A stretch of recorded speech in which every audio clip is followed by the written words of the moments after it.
요즘 뭐 뉴스나 주변에서 공급망 이야기, 정말 많이 들으셨죠? 네, 그렇죠. 부쩍 관심이 높아진 것 같아요. 몇 년 전만 해도 그냥 해외 직구 물건이 좀 늦어진다거나 뭐 마트에서 특정 상품이 갑자기 없다 이 정도였다면요. 네, 이제는 세계 경제를 돌리던 그 거대한 톱니바퀴 자체가 좀 삐걱대는 듯한 느낌이에요. 맞아요. 뭔가 좀 근본적인 문제가 생긴 거 아니냐 이런 우려도 있고요. 네, 이게 뭔가 좀 근본적인 변화가 일어나고 있다는 신호 아닐까 싶습니다. 그래서 오늘은 바로 이 거대한 흐름, 글로벌 공급망의 패러다임 대전환에 대해 좀 깊이 파고들어 볼까 합니다. 네, 중요한 주제죠. 송재용 서울대 경영대학 교수님의 교육 자료를 저희가 바탕으로 해서 왜 이런 변화가 생겨났는지, 또 기업들은 어떻게 움직이고 있는지 그 핵심을 좀 꼼꼼하게 짚어보려고 합니다. 네, 이게 단순히 정보를 그냥 나열하는 것보다는 이 변화의 본질을 보고 이게 앞으로 우리한테 어떤 의미일지 같이 좀 고민해보는 시간이 되면 좋겠습니다. 맞습니다. 특히 그 효율성에서 회복 탄력성으로 무게 중심이 옮겨가는 걸 주목해야죠. 네, 바로 그겁니다. 예. 예전에는 무조건 효율, 비용 절감 이게 최고였는데 왜 이제는 회복 탄력성이라는 말이 이렇게 중요해졌는지 이걸 좀 집중적으로 봐야 할 것 같아요.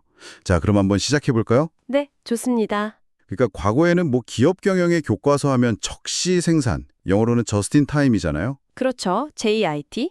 재고는 거의 제로에 가깝게. 네, 재고를 최소화해서 비용을 딱 줄이는 거 이게 최고였는데 근데 요즘은 분위기가 확 바뀌어서 혹시 모를 사태에 대비하자 just in case라고 하죠. 네, just in case. 즉 회복 탄력성, resilience 이게 더 중요해졌다 이런 말들을 많이 하거든요.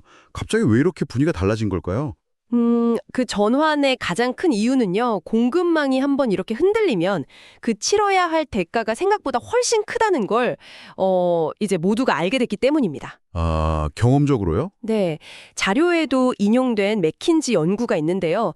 보면 평균 한 3.7년마다 한 달 이상 지속되는 좀 심각한 공급망 교란이 발생한다고 해요. 그게 자주네요. 네. 근데 이게 한번 딱 터지면 기업의 연간 영업이익, EBITI 기준으로 보면요. 이게 30%에서 50%까지 줄어들 수 있다는 거예요. 와, 30에서 50%요? 엄청나네요. 그쵸. 심하면 아예 시장 점유율을 영구적으로 잃어버릴 수도 있고요. 특히 팬데믹 때 정말 전 세계가 이걸 뼈저리게 경험했잖아요.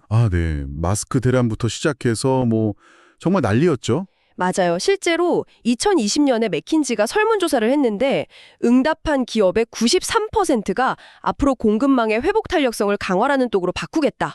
이렇게 답했을 정도예요. 93%나요? 거의 대부분이네요. 네, 이건 더 이상 선택의 문제가 아니라 생존 전력이 된 거죠. 그래서 이제 기업들은 과거처럼 한 곳에 이렇게 몰아주던 공급선을 여러 곳으로 나누고 이걸 공급선 다각화라고 하죠. 네, 다각화. 그리고 생산기지도 한 곳이 아니라 여러 곳에 두거나 이걸 생산 거점 복수화라고 하고요. 아니면 아예 주요 시장 가까운 곳으로 옮기는 소위 지역화 전략 이런 것들을 이제 핵심적으로 고민하게 된 겁니다. 확실히 효율성만 믿고 가기에는 세상이 너무 불확실해졌다 뭐 이런 공감대가 딱 생긴 거군요. 네, 정확합니다. 근데 이렇게 판 자체를 바꾸는 거대한 전환 뒤에는 구체적으로 어떤 힘들이 작용하고 있는 걸까요? 자료에서도 여러 요인을 언급하고 있던데요. 네, 정말 그 여러 요인들이 좀 복합적으로 얽혀 있습니다. 자료를 이렇게 쭉 관통하는 핵심을 좀 짚어보자면 크게 한 4가지 정도의 흐름이 충돌하고 있다. 이렇게 볼 수 있을 것 같아요. 4가지 흐름이요? 네, 첫째는 정치 지형의 변화입니다. 예를 들면 2008년 금융위기 이후에 좀 강해진 자국 우선주의나 보호무역주의 같은 거요. 네. 트럼프 행정부 때도 그렇고. 그렇죠. 그리고 특히 요즘은 미중 패권 경쟁 같은 지정학적 긴장, 이게 아주 중요해졌죠. 둘째는 각국 정부 정책의 변화예요.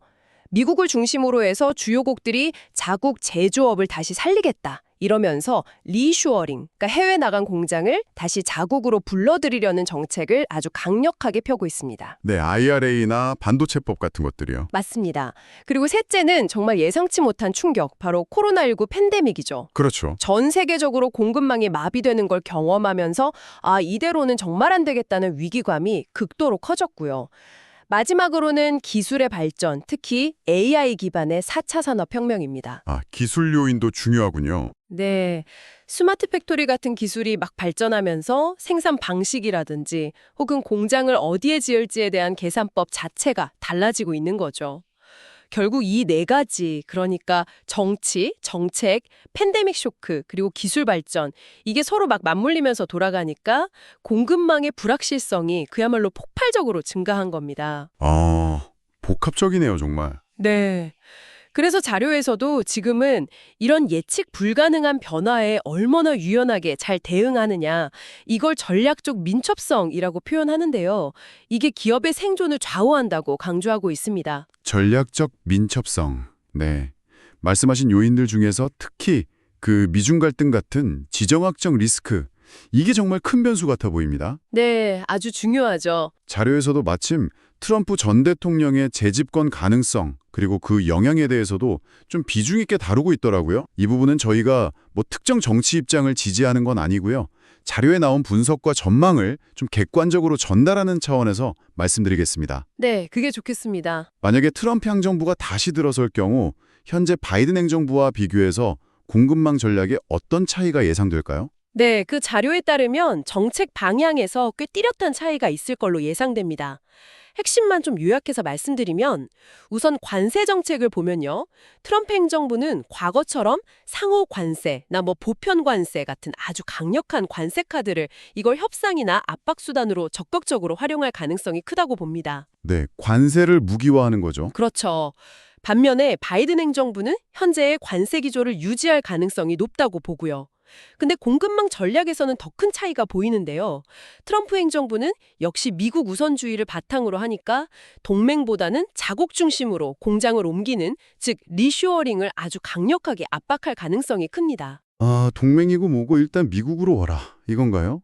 네, 그런 기조가 강해질 수 있다는 거죠. 반면에 바이든 행정부는 동맹국들하고 같이 협력해서 공급망을 재편하는 프렌드 쇼어링하고 또 리쇼어링을 함께 추진하는 약간 투트랙 전략이죠. 그리고 미중 관계에 있어서도 좀 결이 다른데요. 바이든 행정부가 중국과의 관계를 위험 관리, 즉 디리스킹 차원에서 접근한다면 트럼프 행정부는 더 강한 분리, 디커플링을 추구할 수 있다. 이런 분석이 있습니다. 디리스킹 대 디커플링. 확실히 다르네요. 네. 그렇게 되면 이제 외국 기업에 대한 IRA나 반도체법 보조금 정책도 좀 조정될 수가 있고요. 관세 인상 압력도 더 커질 수 있겠죠. 결과적으로 트럼프 행정부가 들어서면 동맹을 활용한 프렌드 쇼어링이나 뭐 멕시코 같은 인접국으로 생산을 옮기는 니어 쇼어링은 다소 좀 힘을 잃고 미국 본토로 생산 시설을 옮겨라, 이런 압박이 더 거세질 수 있다. 이런 전망이 나오는 겁니다. 상당히 다른 방향이네요. 근데 또 흥미로운 점은요. 자료에서는 미국의 이런 강력한 중국 견제가 결과적으로는 한국의 일부 주력 산업, 예를 들면 반도체나 원전, 방산, 조선 같은 분야에는 오히려 반사이익을 줄 수도 있다. 이런 분석도 함께 제시하고 있습니다. 아, 그런 측면도 있군요. 네. 하지만 중요한 것은 뭐 누가 대통령이 되던 간에 지정학적 불확실성은 계속 높아질 것이고 기업들은 그 어느 때보다 변화에 정말 빠르게 대응하는 전략적 민첩성을 갖춰야 한다는 점입니다. 뭐랄까 정해진 답이 있다기보다는 끊임없이 상황을 주시하고 유연하게 전략을 수정하는 능력이 중요해진 거죠. 생산 현장, 그러니까 물건이 만들어지는 곳은 또 어떻게 바꾸고 있나요? 한때 세계의 공장하면 딱 중국이었잖아요. 그렇죠. 그 위상도 좀 예전 같지 않다는 이야기가 많던데요. 맞습니다. 과거처럼 단순히 인건비가 싸다는 이유만으로 저 멀리 떨어진 나라에 공장을 짓는 그런 비용 절감형 오프쇼어링은 점점 힘을 잃고 있는 추세입니다. 네. 특히 그 지정학적 리스크도 커지고 중국 내 인건비도 계속 오르고 이러면서 중국의 매력이 예전 같지 않아지니까 기업들은 차이나 플러스 원이라고 하죠. 아, 네. 중국 말고 다른 하나. 네, 중국 외에 베트남이나 인도 같은 다른 대안을 찾는 움직임이 아주 뚜렷해졌습니다. 동시에 또 두 가지 큰 흐름이 강해지고 있는데요. 하나는 니어쇼어링 또는 지역화라고 부르는 겁니다. 니어쇼어링, 지역화. 네, 예를 들어서 미국 시장을 공략하기 위해서 지리적으로 가깝고 또 FTA로 묶여있는 멕시코에 생산 기지를 둔다거나 유럽 시장을 겨냥해서 동유럽에 공장을 짓는 뭐 이런 식이죠. 아, 가까운 곳으로 가는 거군요. 그렇죠. 아예 특정 권역 내에서 부품 조달부터 완제품 생산까지 다 해결하는 그런 지역 완결형 공급망을 구축하려는 시도라고 볼 수 있습니다. 주요 시장하고의 거리를 좁혀서 물류 효율성도 높이고 또 변화에 더 빨리 대응하려는 목적이 큰 거죠. 네. 그럼 또 다른 흐름은 뭔가요? 또 다른 큰 흐름은 리슈어링입니다. 즉 해외로 나갔던 공장이 다시 자국으로 돌아오는 현상이죠. 아, 유턴하는 거요? 네, 특히 미국에서 이게 아주 두드러지게 나타나고 있는데요. 여기에는 몇 가지 이유가 있습니다. 미국 정부의 강력한 보조금 같은 인센티브 정책도 있고, 네, IRA 같은 거요? 네, 그리고 스마트 팩토리 기술이 발전하면서 생산성이 높아진 점, 또 고객하고 가까이에서 소통하면서 빠르게 시장 요구에 맞추려는 필요성, 이런 것들이 좀 복합적으로 작용한 결과라고 볼 수 있습니다. 실제로 많이 돌아오고 있나요? 네, 자료를 보면 정말 놀라운데요. 미국으로 유턴한 공장 수가 2010년에는 한 10개 정도였답니다. 그런데 2021년에는 이게 1,800개가 넘을 정도로 폭증했어요. 와, 10개에서 1,800개요? 엄청난 변화네요. 그렇죠. 그래서 덕분에 미국 제조업이 다시 부활하고 있다 이런 평가까지 나오지만 또 한편으로는 고질적인 노동력 부족 문제가 좀 발목을 잡을 수 있다 이런 우려도 있습니다. 그렇군요. 그럼 중국을 대신할 오프쇼어링 대안으로는 어디가 떠오르나요? 오프쇼어링의 새로운 대안으로는 일단 인도가 아주 급부상하고 있고요. 작년에 8%대 성장률을 기록했죠. 그리고 베트남 같은 다른 동남아 국가들, 또 아까 말씀드린 멕시코는 이제 미국 입장에서 수입 1위 국가가 됐거든요. 아, 중국을 제치고요? 네.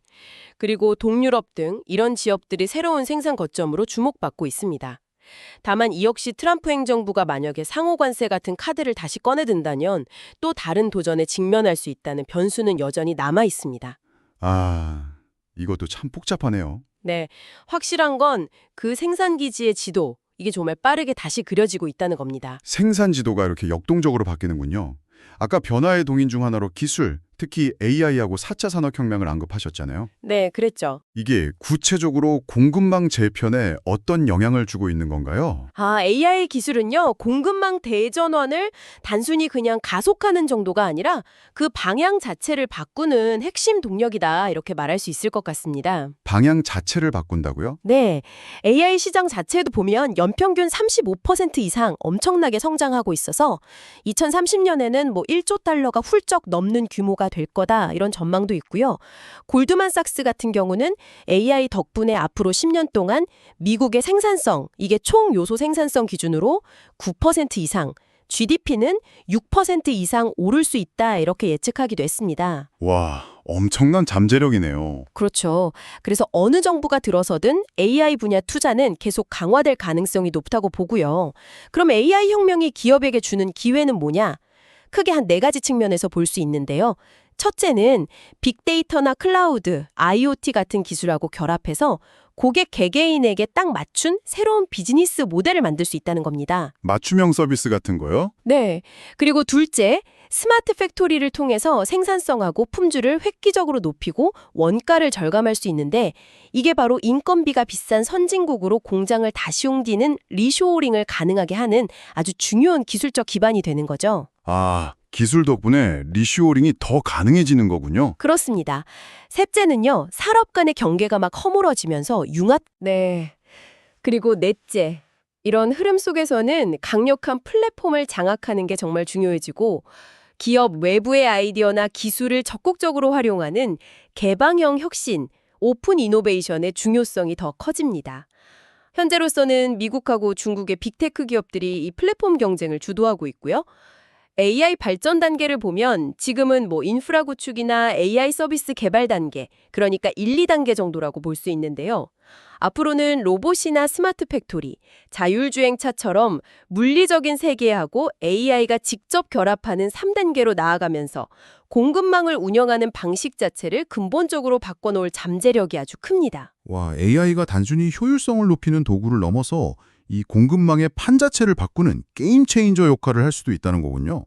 정말 흥미롭습니다. 네, 그렇죠. 그렇다면 실제 기업들은 이렇게 급변하는 환경 속에서 구체적으로 어떤 생존 전략들을 쓰고 있을까요? 네. 기업들은 기본적으로 아까 말씀드린 회복 탄력성 강화에 굉장히 집중하고 있습니다. IT나 데이터를 활용해서 실시간으로 공급망 상황을 이렇게 딱 모니터링하고 위험을 관리하는 시스템을 계속 고도화하고 있고요. 네, 실시간 관리가 중요하겠네요. 그렇죠. 또 핵심 부품이라도 한 곳에만 의존하지 않고 여러 국가, 여러 업체로 공급선을 다변화하는 것. 이게 이제 기본 중에 기본이 되었습니다. 그리고 부품을 좀 표준화해서 여러 제품에 두루 쓸 수 있게 하거나 공급업체를 바꾸기 쉽게 만드는 그런 노력도 중요해졌죠. 물류 차질에 대비해서 운송업체도 당연히 복수로 확보하고요. 기본적인 대비책들이군요. 네. 실제 사례를 보면 이런 전략들이 어떻게 구현되는지 좀 더 잘 알 수 있는데요. 예를 들어서 토요타 같은 경우 과거에는 저스트인타임의 거의 상징적인 기업이었잖아요. 그렇죠. JIT 하면 토요타였죠. 네. 근데 동일본 대지진 때 정말 호되게 당한 이후에는 저스틴 케이스로 방향을 완전히 틀었습니다. 부품을 표준화해서 공유를 늘리고 어떤 부품을 누가 언제 얼마나 만들 수 있는지 실시간으로 파악하는 데이터베이스를 구축했죠. 아, 데이터 기반으로 관리하는군요. 네. 특히 단일 업체에만 의존하던 부품이 한 1000여 개 정도 있었는데 여기에 대해서는 아예 생산 거점을 2곳 이상으로 만들거나 아니면 최소 3개월치 재고를 확보하도록 요구했습니다. 이건 회복 탄력성을 위해서 비용 증가를 감소한 대표적인 사례라고 할 수 있습니다. 3개월치 재고면 엄청난 건데요. 그렇죠. JIT 관점에서는 상상하기 힘든 일이죠. 국내 기업들 사례는 어떤가요? 삼성이나 현대차 같은? 네. 국내 기업 중 삼성의 경우 자료에 따르면 그룹 내 계열사하고 외부 업체를 서로 경쟁시키면서도 또 협력하는 좀 독특한 경쟁적 협력 방식을 활용한다고 설명합니다. 경쟁적 협력이요? 네. 이를 통해서 구매 효율성하고 공급망 안정성 이 두 마리 토끼를 동시에 잡으려 한다는 거죠. 구체적으로는 미국 같은 주요 시장에 공장을 새로 짓거나 늘리는 현지화 투자를 강화하고 있고요. 또 JIT 원칙을 사실상 폐기하고 재고 확보 기준을 높이고 있다고 합니다. 그리고 다양한 위기 시나리오별로 대응 계획을 미리 세워두고 실시간으로 자동화된 공급망 관리 SCM 체제를 구축하는 데 힘쓰고 있습니다. 아, 삼성도 JIT를 폐기하고 재고를 늘리는군요. 토요타처럼 전통적인 제조 강자도 그렇고 삼성 같은 첨단 기술 기업도 결국은 이 불확실성에 대비하는 방향으로 움직이고 있다는 거네요. 네, 맞습니다. 다른 기업들도 대체로 비슷합니다. 현대차 같은 경우는 4R이라는 자체적인 회복 탄력성 강화 전략을 내세우고 있는데요. 견고성, 자원 동원력, 여력 확보, 신속 대응 이 4가지입니다. 이걸 추진하면서 부품 공급망에서 중국 의존도를 2019년 80%에서 작년 기준으로 35%까지 크게 낮췄다고 해요. 와, 절반 이하로 줄였네요. 네. 대신 동남아 비중을 14%에서 60%까지 대폭 늘렸고요. 또 LG 에너지 솔루션 같은 배터리 업체는 미국의 IRA 정책 효과를 최대한 활용하기 위해서 북미 지역 중심으로 공장을 대거 짓거나 늘리고 있습니다. 그래서 북미 생산 비중을 최대 60%까지 끌어올릴 계획이고 원료 공급망도 중국 의존도를 줄이고 미국이나 우방국 중심으로 다변화하고 있죠. 리사이클링 역량도 강화하고 있고요. 네, IRA 수혜를 극대화하려는 거군요. 그렇죠. 마지막으로 SK하이닉스는 인텔의 낸드 사업 부문을 인수해서 북미 사업 기반을 다졌고요.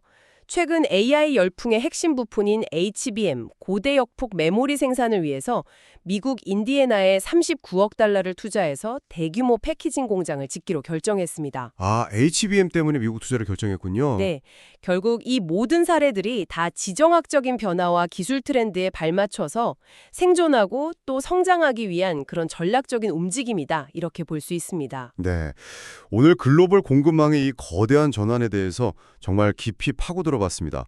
과거에는 너무나 당연했던 효율성 최우선이라는 원칙이 이제 흔들리고 그 대신에 지정학적인 변화, 기술 발전, 또 각국 정책이랑 소용돌이 속에서 어떻게든 살아남고 또 충격에서 빠르게 회복하는 회복 탄력성 확보, 이게 기업들의 지상 과제가 되었다는 것을 확인할 수 있었습니다. 네, 그렇습니다. 공급선을 나누고 생산지를 옮기고 스마트 기술을 도입하는 등 기업들의 정말 치열한 생존 전략도 엿볼 수 있었네요. 여기서 정말 중요한 점은요. 이 변화가 아직 끝난 게 아니라는 겁니다. 현재 진행형이라는 거죠. 아, 아직도 진행 중이다. 네, 불확실성은 앞으로도 계속될 가능성이 높고요. 기업들은 끊임없이 주변 환경을 살피면서 유연하게 전략을 바꿔나가는 전략적 민첩성, 이걸 계속 유지해야만 할 겁니다. 자료에서도 강조했듯이 이제 공급망 관리는 단순히 비용을 좀 아끼는 차원을 넘어서서 기업의 지속 가능한 성장을 위한 핵심 역량이 되었습니다. 네, 지속 가능한 성장을 위한 핵심 역량. 자, 이런 거대한 변화의 흐름 앞에서 우리 스스로에게 한번 질문을 던져볼 시간인 것 같습니다. 네. 앞으로 혹시 당신이 즐겨 쓰던 제품의 생산지가 바뀌거나 어쩌면 가격이나 구하기 쉬운 정도가 좀 달라질 수도 있지 않을까요? 충분히 그럴 수 있죠. 혹은 당신이 몸담고 있는 조직은 이 공급망 대전환의 시대에 어떻게 적응하고 있나요? 우리에게 앞으로 어떤 준비가 더 필요할지 한 번쯤 진지하게 고민해 볼 만한 그런 질문인 것 같습니다. 네, 꼭 필요한 고민이죠. 오늘 저희가 준비한 이야기는 여기까지입니다. 함께해 주셔서 감사합니다. 네, 감사합니다.